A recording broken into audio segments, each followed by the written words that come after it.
How you doing, everybody? It's Wardy here, and we got some breaking New York Mets news to get into that I'm beyond giddy about. Why? Because John Heyman over the past couple hours, right after I hit the hay tonight, because of course, that's why I'm recording this video at right around 4 a.m. Eastern, because the grind never stops here on the WardyNYM platform.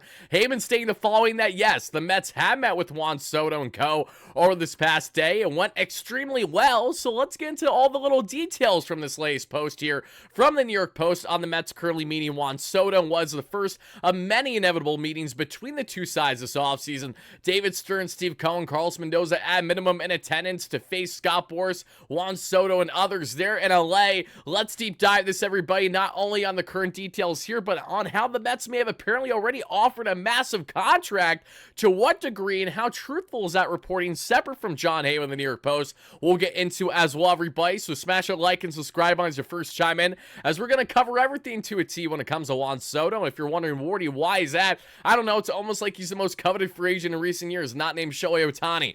Kind of a big deal when you're going after talents like this, right? So let's get into these details as we always do. Let me know in the comments down below, what is your optimism level and the Mets landing Soto services by the offseason's end? Thank you so much for chiming in, everybody, and also thank you so much for hearing from today's video sponsor that you all know very well at BetUS, that has you covered with all your sports betting needs. Head over to betus.com.pa today, everybody. That way you too can use Wardy's promo code YouTube150. That way you too get a 150% bonus on your first deposit, $125 on your second and your third, up to $2,000 for all your sports betting needs. And as you guys can see right here, we hit big in our three-leg parlay. $50 to win us roughly $80 outright there in UFC 309 in Madison Square Garden. Stipe Miocic retiring after faltering in the third round there to John Bones Jones in their heavyweight bout. Sadly, that was expected for Miocic, and everyone that was rooting for Bones, including myself on the betting front, was certainly happy with that outcome. Charles Oliveira, the spider monkey that I love to call him, he won big there in his decision against Michael Chandler, as expected. Elmo Nickel, a high riser in the fight game, won outright against Paul Craig. 3 for 3 on our picks, everybody. So if you guys want to get in on the action for this, with NFL picks, MLB picks when the season happens, NBA, NHL, everything else, you name it, I place them pretty much daily here on the platform. And please know, I'm not a sports betting expert. I'm just a diehard fan that loves to place daily bets here with our amazing sponsor at BetUS. So get in on the action today, folks, and shout out them, as always, for all your sports betting needs. And as I told you guys, I'm very excited to get into this one, because I have been salivating at the mouth of Juan Soto in the Mets uniform since he was a teenager, winning the World Series with the Washington Nationals. So if this really comes, it actually comes to fruition, there's going to be no one acting like more of a kid in a candy shop than yours truly. And as we get into this latest reporting from John Heyman of the New York Post, he did state the following: how all signs suggest that the meeting went extremely well, and the Mets remain viewed as one of the favorites to land the services of the 26-year-old Soto. We also see here that the Mets meeting, apparently they presented it, and it was a big production, and it was very detailed, according to Heyman. Furthermore, the Mets not only feel hopeful, but are even optimistic about their chances to easily land, to land easily the biggest prize of a free agent in this year's free agent class. It was David Stearns, Carlos Mendoza, Steve Cohen at minimum there present of said meetings with Scott Boras and Juan Soto. Now, everybody, we know that meetings went extremely well, and even, again, Juan Soto was impressed over the past 48 hours. One meeting with the Boston Red Sox, with the Toronto Blue Jays to a degree. The Mets were third on the list of teams that Soto would be meeting with, at least in the public eye.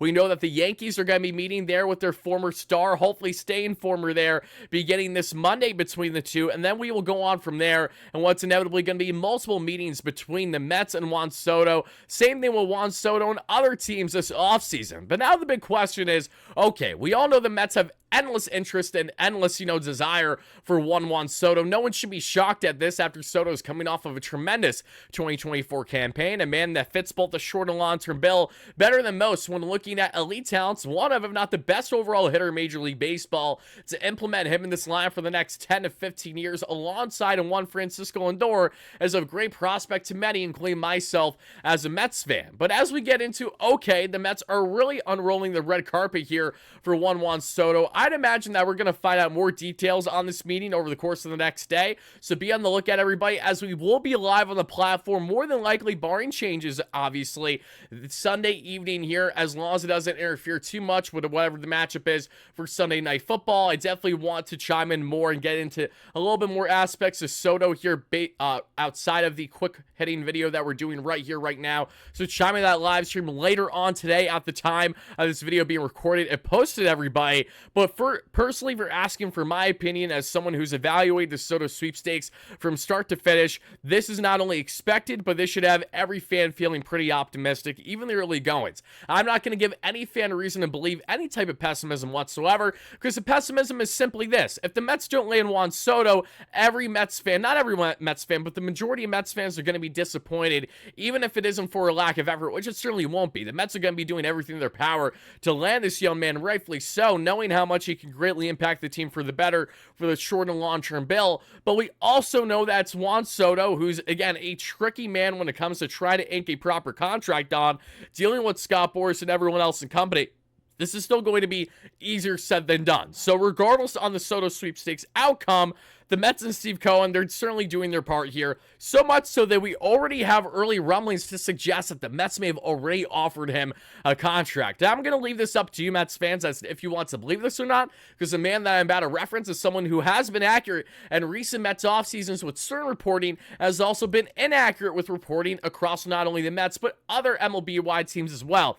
He's pretty much snip-snap on what you're getting each and every offseason, and this is former major leaguer that many of you guys know very well, and one Carlos Baerga posted the following earlier today on X that you guys can see right here, basically saying that the Mets may have apparently already offered a $660 million contract to Soto in their meeting over this past day. And then he asks, is this true? So again, if he's asking essentially if this is true or not, I'm led to believe that this is still a question mark for him on where he heard this from to begin with. But Baerga is someone who has gotten some reporting factually right over the past couple years. He also had Freddie Freeman going to the Toronto Blue Jays a couple years ago. He also had Hector Neris, if I'm not mistaken, going to the Yankees last offseason. So again, swing and hit, swing and miss on some as well. In the case of Baerga here and a $660 million contract, that'd be very much in the upper echelon of what we could see Steve Cohen doing. I'm honestly under the belief that the Mets will go north of right around $700 million is what's probably going to take to land Soto services, knowing the inevitable bidding war that Steve Cohen is going to be getting involved with others. There's also other early rumblings to believe that the Yankees may be more inclined to offer higher average annual value, but on a shorter term deal where the Mets will be offering more money, more term overall, which is what Soto will likely be seeking. So I'm not really concerned at all in the Mets' pursuit of Soto here when it comes to the dollars that they're willing to shell out. That's the one thing that I feel probably a bit more confident on than maybe some other Mets fans. And this is not me just trying to be that biased Mets fan saying, no, Steve Cohen simply can't be beat. No, it's more the reality of where Steve Cohen is with his deep pockets versus opposing GMs, opposing owners rather, in Major League Baseball. Steve Cohen is in a class of his own. And this is the same Steve Cohen, mind you. Let's not forget that willingly bought the Mets team because money was not a factor. He said himself in multiple interviews since becoming owner that money is not an issue here when trying to acquire players.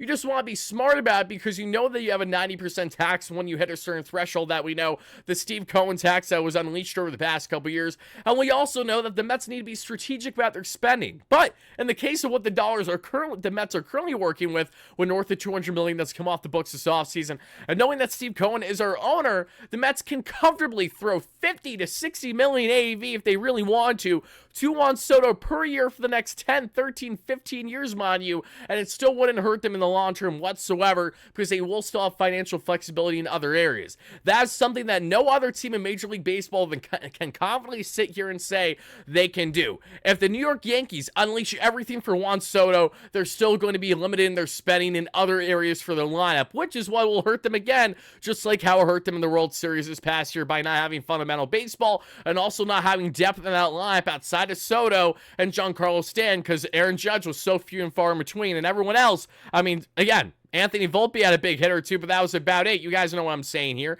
Then you look at the Boston Red Sox. Am I supposed to believe that they're going to shell out north of $700 million and then comfortably spend around? Yeah, I'm going to go on a limb and say that isn't going to happen until proven otherwise. Same thing I'm going to say with the Toronto Blue Jays. They have money to spend, but the Blue Jays front office has been so improper in making proper decisions since, the 2021 run where they had the best offensive baseball and they even make playoffs? Yeah, they're another team that I'm led to believe, again, until proven otherwise, that they're not going to be landing Soto's services because on how much other aspects of their team will be hurting if they shell out this much of average annual value in Juan Soto. Not that these things can't happen, not that these things won't happen, but more so in what we know to this point, there are just so many signs not pointing in favor of certain clubs and certainly pointing in favor of others. If Soto is determined to land the biggest bag, which has been the long belief since day one, if that is going to be the heaviest point of emphasis here, along with the ability to win and to be a consistent winner, there are a few teams that check off boxes more here than the New York Mets.